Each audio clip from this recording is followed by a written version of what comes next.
Peak District when you're out there, and it's a bit blustery, and you can see it, how it's worn the landscape and the drama of the whole sort of scenery you've got. It's a different world.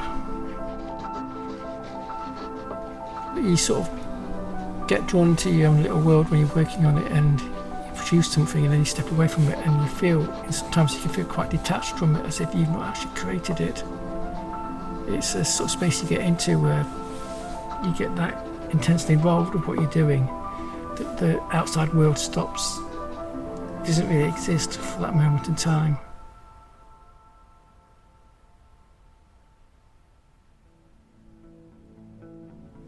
In many ways you can be creative. I think it's really important. I think it's good for your soul as such, for who you are or who one is.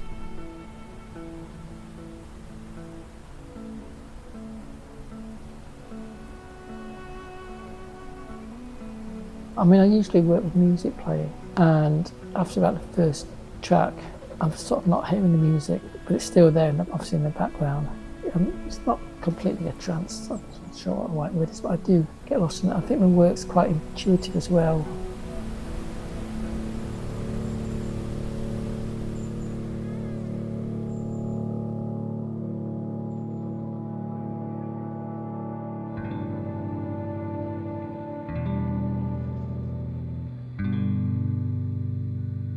About 5 years ago, I got diagnosed with Parkinson's.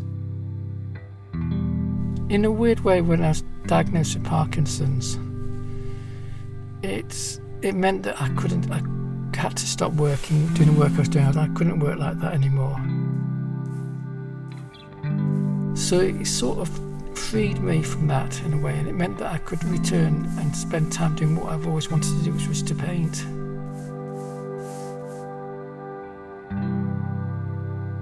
Your use of colour is supposed to become more vivid when you have Parkinson's.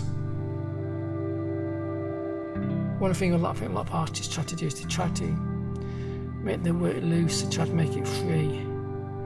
And with a slight loss in fine motor skills after I started taking medication, it's almost like I work in that way anyway now.